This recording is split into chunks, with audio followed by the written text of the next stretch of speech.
자, 그러면 이제 우리 35페이지 손해보험 계약의 의의가 원칙인데, 그러면 손해보험 계약이란 뭐냐인데, 실은 아까 손해보험이란 말이 있다 없다? 없어요. 그냥 뭐냐면 우리 법에는 보험 계약이라고 돼 있어요. 우리 상법에는 그냥 보험 계약 이렇게 돼 있습니다. 그래서 상법 제638조. 자, 여러분 1차 제1과목의 맨 첫 번째 법조문이 여기서부터 시작돼요. 우리 상법. 그럼 뭐라고 돼 있냐면 이렇게 돼 있어요. 보험계약은 당사자 일방이 약정한 보험료를 지급하고, 이제 이 일방이 누구겠어요? 가입자겠죠. 보험료를 지급하니까. 그래가지고 재산이나 또는 생명, 신체에 불확정한 사고가 발생했다. 이렇게 재산에 발생하는 게 아까 뭐라고요? 이게 물건에 발생하는 게 뭐다고요? 손해보험이고, 그리고 생명, 신체에 발생하는 게 뭐다? 이게 임보험이에요. 그러니까 우리 상법에는 이렇게 그냥 보험계약이 아니라 이 두 개 합쳐서 이렇게 규정이 돼 있어요. 손해보험이라고 따로 있는 게 아니라. 그렇게 해서 이제 상대방의 보험금이나 그 밖의 금. 자, 그럼 여기 일방은 보험 가입자, 계약자고요. 그 다음에 이제 여기 상대방은 당연히 누구겠어요? 보험회사. 그러니까 우리가 보험자 이렇게 얘기합니다. 그럼 보험회사가 이제 보험금을 줍니다. 그래서 이 법정을 보니까 보험금이니까 뭐 이거 현금. 그러니까 보험금은 현금 지급이 원칙이에요. 보험금은. 그런데 그 밖에 급여를 줄 수도 있는데 이게 그 밖이니까 대체물. 그러니까 현금이 원칙인데 물건으로도 줄 수 있어요. 그래서 자동차 사고다 그러면 새 차, 샘핑으로, 신빙으로 이렇게 줄 수도 있다 이 말이에요. 물건으로도 줄 수 있다. 그렇게 해서 생기는 계약을 우리가 보험계약 이렇게. 그러니까 계약은 서로 뭐예요? 서로 대가적인 주고받는 게 있죠. 그래서 이제 이걸 유상계약 이렇게. 그래서 보험료, 보험금을 서로 대가적으로 주고받는 계약이다. 자, 이걸 이제 그림으로 그리면 보험가입자가 보험자한테 나 보험 가입하고 싶어요. 받아주세요. 라고 청약을 해. 그럼 이제 이 사람이 좋아요. 내가 받아드릴게요. 승낙을 합니다. 이걸 이제 법률용어로 의사표시라고 그래. 그럼 이 의사표시가 오케이. 서로 합의를 봐. 그럼 합의를 보게 되면 뭐가? 계약이 체결되는 거예요. 그러니까 보험계약은 청약, 승낙이라고 하는 의사표시만으로 성립되는 계약입니다. 그래서 이런 걸 갖다가 이제 우리가 낙성계약이다. 청약, 승낙으로만 계약이 성립된다. 그래서 낙성계약. 특별히 방식이 필요 없다. 불요식 계약. 이 말이에요. 자, 이런 얘기가 이제 그 밑에 나오는 거예요. 그러니까 이 개념을 알면 그 밑에 내용들이 그대로 다 이해가 되는 거예요. 자, 그럼 이제 우리 교재 35페이지 보시면, 자, 35페이지 거기 보면 손해보험 계약 의의 그래가지고, 자, 쭉 나와 있습니다. 참고로 읽어보시면 되고요. 그럼 이제 우리 손해보험 계약의 법적 특성 그랬잖아요. 자, 이거 9회 때 5개 이렇게 해놓고 여기에 해당되는 걸 소술하시오 이렇게 나왔어요. 15점짜리로. 아니요, 놀랄 게 아니라 이것은 땡큐죠. 15점짜리 이것은 땡큐죠. 이런 걸 나오면. 근데 또 이걸 못 쓰는 사람도 많이 있었다고 그러는데, 그건 좀 안타깝죠. 이제 이런 것은 진짜 땡큐 문제지. 이 중에 그러니까 총 몇 개예요? 보니까 7개잖아요. 7개인데 이 중에 5개를 골라서 딱 해놓고 여기에 해당되는 말을 쓰세요. 여기 해당되는 말을.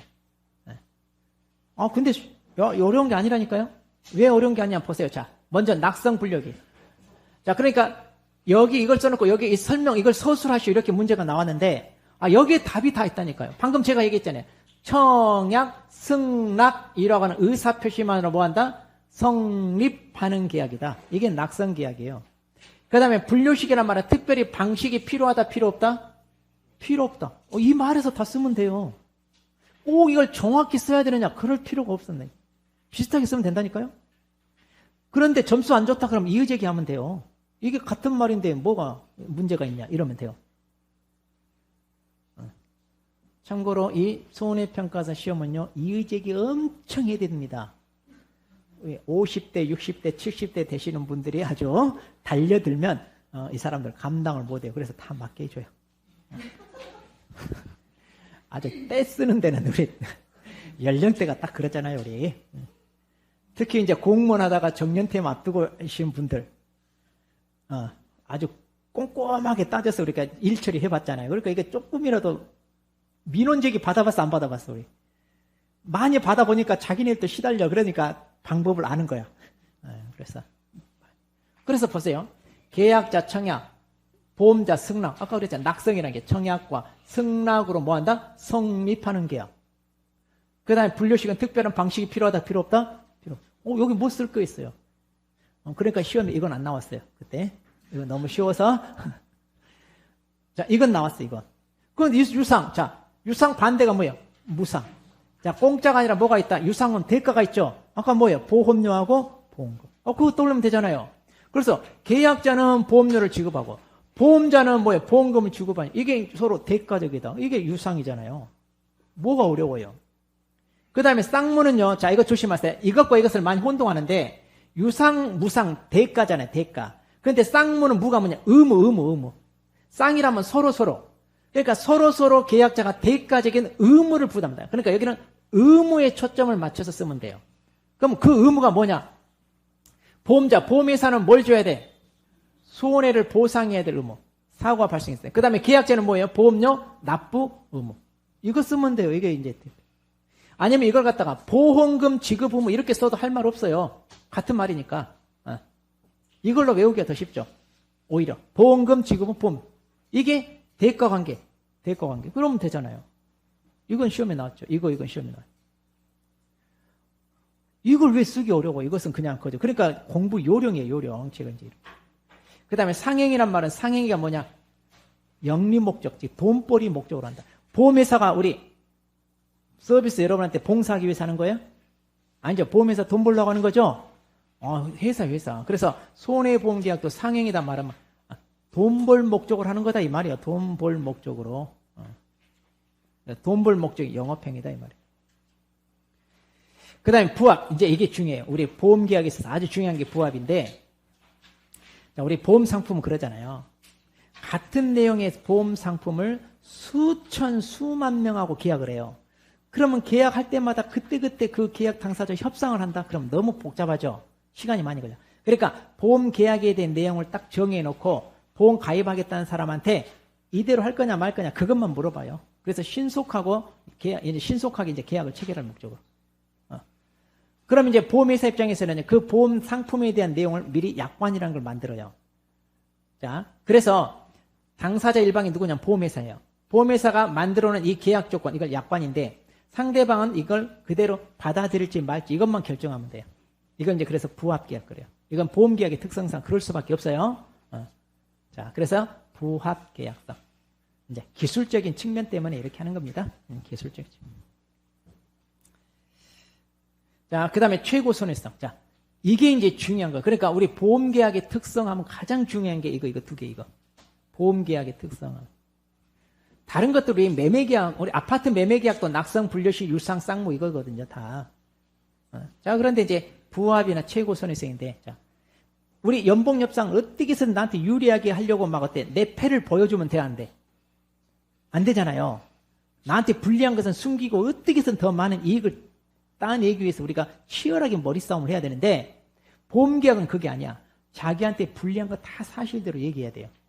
그러니까 내가 암보험 가입한다? 그럼 예전에 진단 받을 때 이게 징후 있었다 없었다 다 얘기해야 돼, 안 해야 돼요?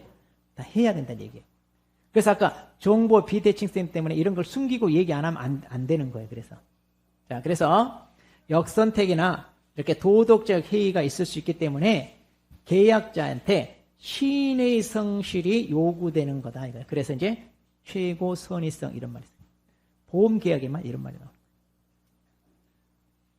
그러니까 이제 이런 것들 체크해야 된다. 근데 이제 우리가 지금까지 이제 보통 이걸 괄호해가지고 이걸 쓰세요. 이제 이런 식으로도 이제 많이 했거든요. 근데 이제 서술하라 이렇게 나오긴 했는데 그래도 쓰는 거 어렵지 않죠. 자, 그러면 이미 나왔으니까 외울 필요 있다 없다? 그렇죠, 없다. 이제 점점 우리는 이제 제낄 수 있어요. 그 다음에 이제 계속계약성.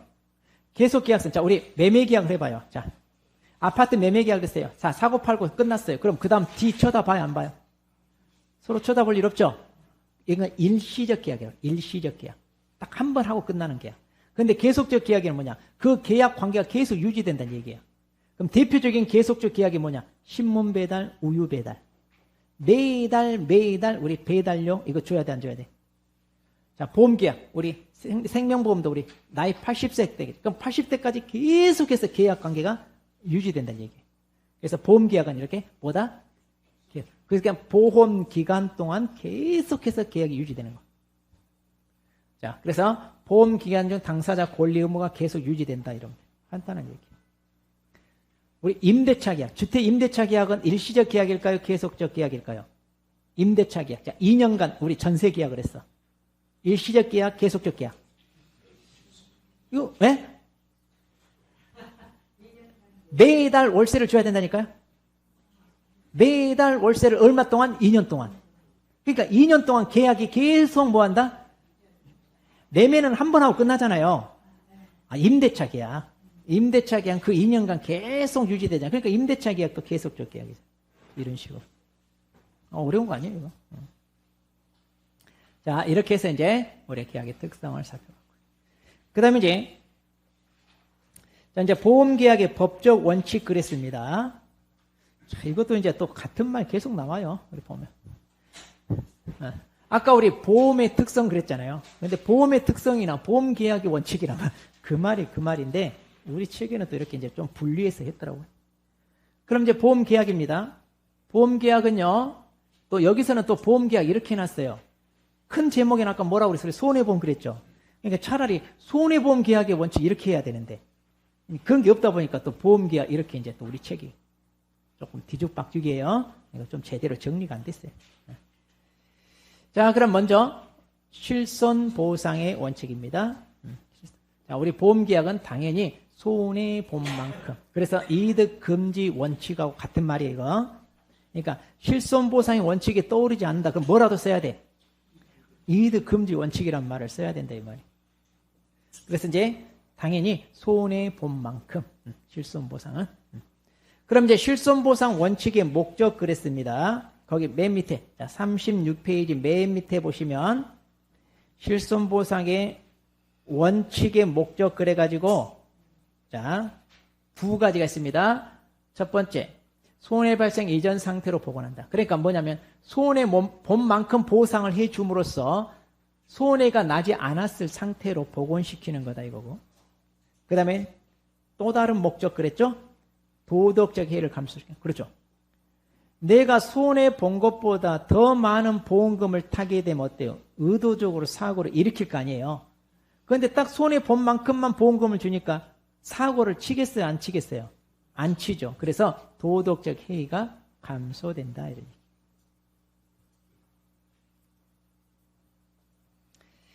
자, 그런데 실손보상 원칙에 예외가 있습니다. 자, 오른쪽 페이지로 갑니다.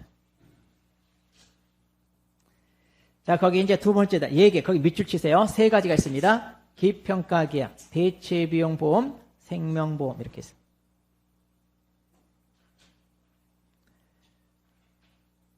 자, 그러면 이제 이게 무슨 말이냐면 실손보상은요, 말 그대로 실제 손해가 발생한 만큼 보상한다고 그랬죠. 그럼 이제 왜 이게 예외입니까? 자, 기평가란 말은 이미 기자. 그러니까 평가를 미리 한다 이 말인데, 이제 우리 농작물 재해보험에서 이제 특히 가축 파트에 보면 협정보험가액이라는 게 있어요. 협정보험가액. 그거 얘기하는 겁니다. 그러니까 이제 우리가 소 한 마리를 보험에 가입해요. 그러면 이제 소 한 마리를 자, 우리가 한두를 자, 보험에 가입합니다. 그럼 보험 가입할 때 이제 송아지 때 보통 가입을 하잖아요. 그럼 이때 자, 송아지 때 말하자면 자, 5개월짜리 된 송아지 한 마리가 만일 200만 원이라 해봐요. 자, 그럼 200만 원짜리를 보험에 가입을 합니다. 그래서 이제 1년 동안 계약을 해고요. 1년 동안. 보통 1년 단위로 하는데. 근데 이제 이게 자, 5개월짜리 된 소를 자, 1월 1일에 보험에 가입했어요. 그런데 이제 한 11월 한 15일 정도에 얘가 폐사를 했어요. 그러면 1월 1일에는 200만 원짜리인데 2월, 3월, 4월 해가지고 11월 달까지 무려 11개월 가까이 이제 키웠잖아요. 키웠으면 덩치가 어때요? 커졌죠? 덩치가 커졌으니까 가격이 올라요, 안 올라요? 당연히 오르겠죠. 그래서 이때 당시 만일 이게 300만 원짜리라고 해봐요. 그러면 보통 가축은요, 폐사 당시 이 축종이 가지고 있는 가치를 보험가액이라고 그래요. 이게 손해액이 되는 거예요. 그래서 이제 여기에 대해서 자기 부담금을 공제하고 이제 보험금을 주거든요. 그럼 이제 이때 손해 발생 당시 이 물건이 가지고 있는 가치, 이만큼 보상을 해주는 게 뭐다? 실손보상. 그런데 이제 가축은요. 그러면 폐사할 때 현장에 가서 손해평가사가 찾아가서 조사를 해봐야 되죠. 그래서 보상하는 손해로 죽었는지 이런 것들을 따져봐가지고 그게 맞다 그러면 이제 두 번째. 그러면 이때 당시 이 소가 얼마짜리인지 이것도 또 평가해봐야 되잖아요. 그래서 시세를 확인해서 얼마짜리인가 평가해야 돼. 그럼 벌써 뭐에 시간이 걸리죠. 그다음 손해평가사 이런 비용이 들어가죠. 그러잖아요. 그러면 이제 보험회사 입장에서는 어때요? 비용이 들어가니까 본인도 손해고 시간이 걸리면 또 보험 가입자 입장에서는 바로바로 보상을 못 받으니까 좀 그렇죠. 그러니까 우리 그러지 말고 맨 처음에 보험 가입할 때 이 소가 언제 폐사하든 그것 상관하지 않고 그냥 무조건 얼마 이렇게 주고받기로 하자. 이렇게 미리 협정하는 걸 말해요. 그럼 어때요? 폐사했을 때 신속하게 계산이 되고 바로 보험금이 지급되죠. 서로 좋아, 서로. 자, 그런데 이제 문제는 자, 200만 원 가입할 때는 200만 원짜리였는데 폐사할 때는 한 300만 원짜리가 될 수 있고요. 아니면 소값이 올라가지고 한 400만 원이 될 수도 있다, 없다? 있죠. 아니면 오히려 소값이 폭락해가지고 150만 원으로 금액이 더 줄 수도 있죠. 자, 그런데 이제 이 폐사했는데 말 그대로 원래는 200만 원이니까 300만 원이 원래 제값이야. 그러면 이게 실손보상인데 소값이 또 올라가지고 400만 원 받을 수도 있고 아니면 소값이 뚝 떨어져가지고 150만 원밖에 못 받을 수도 있잖아요. 그렇죠? 자, 그러니까 아예 그냥 얼마로 정하자 해가지고 우리가 얼마로 만약 300만 원 받기로 하자라고 미리 협정을 했습니다. 왜? 오를 수도 있고 내릴 수도 있으니까. 그럼 이제 300만 원 이렇게 협정해서 받으면 되는데 문제는 올랐다면 400만 원 받을 것을 300만 원 받았으니까 100만 원 손해봤죠. 반대로 소값이 150만 원 떨어졌는데 300만 원 받았으니까 어때요? 오히려 이익을 받죠. 그러면 자, 실손 손해 아니에요. 실손 금액이 아니잖아요. 그래서 기평가가 이 실손 보상에 예외다 이거예요. 그러니까 미리 협정하는 바람에 그 당시 손해가 발생할 당시 가격이 오를 수도 있고 내릴 수도 있지만 어때요? 그냥 그거 무시하고 약정한 대로 받기 때문에 정확한 실손 보상은 아니다 그런 얘기예요. 근데 이것은 필요해요, 안 필요해요? 필요하죠. 그래서 시행되고 있어요. 그 다음에 대체 비용입니다. 자, 대체 비용은 뭐냐면 우리 자동차를 예를 들어봅니다. 자, 자동차가 자 500만 원짜리입니다. 그런데 이제 이게 교통사고로 자 이제 운행한 지 일주일 만에 사고가 났어요. 그러면 사고가 났습니다. 그러면 이제 사고가 나서 손실 있잖아요. 그러면 손실인데 그 손실 한 400만, 그러니까 100만 원 한번 손실이 생겼다고 해봐요. 그러면 손해본 만큼 뭐예요? 보상을 해주면 되잖아요. 그런데 이런 경우 그냥 이렇게 안 하고 내가 500만 원 그냥 새 차 그대로 드릴게요. 이렇게 할 수도 있다 없다? 있다 이 말이야. 이게 이제 대체 비용이란 말은 신가로 그냥 그 손해 얼마 났는지 그런 따지지 않고 그냥 무조건 얼마? 이걸로 주겠다 이런 거예요. 이것도 이제 필요하죠. 그 다음에 생명보험입니다. 여러분 생명보험 다 가입돼 있어요? 왜 안 돼 있어요? 사망보험 이거 없어. 우리 뭐 그런 거 있잖아요. 종신보험 같은 거. 그래서 사망할 때 일괄적으로 얼마 받는 거. 자, 혹시 여러분 목숨 얼마짜리예요 하면? 1억이요? 뭔 1억밖에 안 돼. 우리 사람 목숨 얼마짜리? 자, 우리 평가할 수 있다 없다? 없죠. 사람 목숨 생명은 평가할 수 없어요. 그럼 내가 죽을 때 보험금 타겠다는데 그러면 그때 죽을 당시 얼마짜리인가 평가를 해야 돼. 근데 평가할 수 있다 없다? 없죠. 그래서 생명보험을 뭐라고 하냐 우리가 정액보험이라고 그러는데 내가 사망할 때 그냥 일정 금액을 받기로 하자 이렇게 보험을 가입하는 거예요. 그래서 내가 사망보험으로 1억을 가입하겠다. 그럼 내가 사망했을 때 얼마 탄다? 1억을 타는 거예요.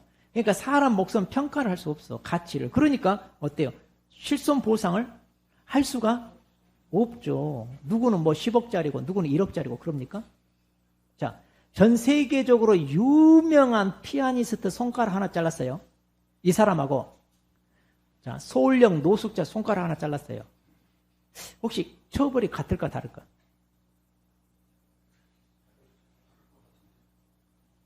똑같아요. 사람은 차별을 하면 안 되죠. 똑같이 존귀한 사람이에요. 세계적으로 유명한 피아니스트 손가락 자르든 노숙자 손가락 자르든 똑같습니다. 처벌. 우리 법정령은 같아요. 그러니까 사람 생명이나 신체는 이렇게 사람에 따라 구별할 수 있다 없다? 없습니다. 그러면 이제 빌 게이츠 죽인 거하고 그럼 여러분을 죽인 거하고 범죄가 같아요, 달라요? 하면 같죠. 우리가 뭐 그 사람하고 비교해서 뭐 가치가 떨어집니까? 어때요? 같죠? 그래서 생명보험은 우리가 정액보험. 그래서 그냥 얼마로 약정합시다 이렇게 하는 거예요. 그래서 이게 실손보상이. 그럼 이것도 쓰라고 하시죠. 실손보상 원칙의 예외 3가지 쓰세요. 뭐 이렇게. 이렇게도 나올 수는 있습니다. 자, 그래서 이제 우리 실손보상 원칙이고, 그 다음에 자, 2번째가 이제 자, 보험자 대위 원칙이잖아요. 자, 그럼 보험자 대위의 원칙이 뭐냐? 아까도 잠깐 나왔죠, 우리. 이득 금지를 막기 위해서 합니다. 이것은 크게 2가지가 있습니다. 우리 상법에도 직접 규정했어요. 상법 681조, 그 다음에 682조인데, 목적물 대위하고, 그 다음에 제3자에 대한 대위인데, 이걸 이제 우리가 잔존물 대위, 청구권 대위, 이렇게도 구분합니다. 자, 그래서 우리 38페이지. 자, 가번에 목적물 대위가 있고, 나번에, 자, 제3자에 대한 대위, 청구권 대위 있는데, 자, 이거요. 목적물 대위는 이거 1차 공부할 때 이거 반드시 시험에 나와요. 1차 공부할 때 상법에서. 보험의 목적이 이제 보험에 가입한 그 대상입니다. 이게, 자, 말하면 주택이라는 거죠. 그럼 이제 주택이 화재가 났을 때 이제 우리가 보험금 타는데 반드시 전부 멸실해야 되고요. 그 다음에 보험금을 전부 지급했을 때 인정됩니다. 이 말이 중요해요. 자, 보통 우리가 잔존물 대위란 말을 많이 써요. 왜냐면 이게 이해하기 쉬워. 잔존, 남아있는 물건이잖아요. 남아있는 물건에 대한 가치를 보험회사가 대신 가져간다 이 말이에요. 잔존물. 그러니까 자, 주택이 자, 우리가 1억짜리입니다. 화재가 났어요. 그런데 보니까 손실이 얼마 났냐? 한 8천만 원 정도 손실이 났어요.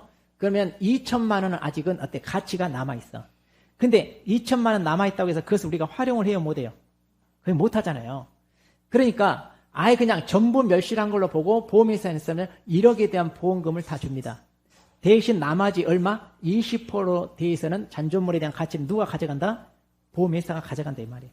이게 이제 오히려 더 수월해. 왜?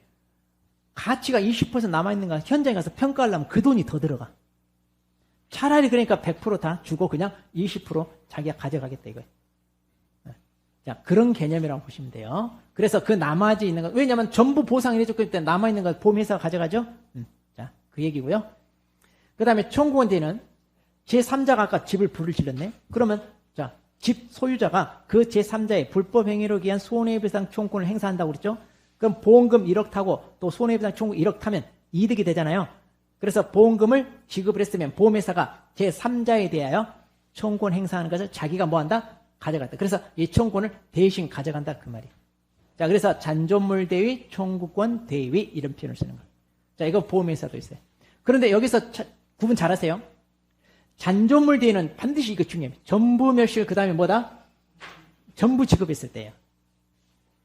그런데 청구권 대위는요, 그게 아니야. 보험자가 지급한 금액의 한도, 그러니까 그 한도 내에서 대위권을 행사합니다. 그 지급한 한도 내에서. 그리고 여기는 전부 멸실, 전부 지급 그 말이 없어요. 여기는 그 말이 없습니다. 자, 그러면 이제 이런 보험자 대위 원칙의 3가지 목적 그랬습니다. 자, 오른쪽 39페이지 갑니다. 거기 둘째 줄에서. 자, 39페이지 둘째 줄에 보시면, 그럼 이런 보험자 대위 원칙을 인정하는 게 뭐냐면, 피보험자가 동일한 손실에 대해 책임 있는 제3자와 보험자로부터 이중 보상, 이중으로 보상받는 걸 막겠다 이거예요. 자, 이해되죠 이거? 이중으로 이득을 얻는 걸 막는 거고요. 그 다음, 보험자가 대위권 행사하게 함으로써 과실은 제3자에게, 자, 그러니까 잘못을 저지른 제3자에게 책임을 묻는 효과가 있다. 그러니까 불질러놓고, 야, 너 보험금 탈 거니까 나한테 뭐 돈 달라고 하지 마. 이러면 안 되잖아요. 그래서 이제 보험회사가 제3자한테 청구권 행사를 대신하는 거고요. 그 다음, 계약자는 피보험자 책임 없는 손실로 인해 보험료가 인상되는 걸 막는다 그런데, 자, 제3자가 불을 질렀습니다. 그럼 보험회사 입장에서는요, 자, 보험금을 줬는데, 제3자한테 이렇게 구상권을 행사하지 않는다면 어떻게 할까요? 우리 자동차 사고도 사고가 많이 나면 날수록 보험료가 할증되잖아요. 그럼 주택 화재를 입은 사람은요, 당연히 또 주택 화재 보험에 가입했을 때는 한 번 사고가 난 전과 기록이 있으니까 그 다음 가입할 때는 보험료가 어때요? 10,000원이 돼. 그런데 제3자가 이렇게 원인이 개입되면 문제가 생겼다면 그 세자한테 이렇게 구상권을 행사하기 때문에 그 보험 가입자한테 굳이 보험료 할증을 할 필요 있다 없다? 없다 그 얘기예요. 자, 그래서 인상 등을 말한다. 이렇게 이제 그래서 대의가 필요하기도 합니다. 자, 이렇게 해서 이제 보험자 대의 원칙 두 번째 방. 그 다음에 이제 39페이지. 자, 피보험이 인데 이거 조금 자 쉬었다가 우리 보도록 하겠습니다.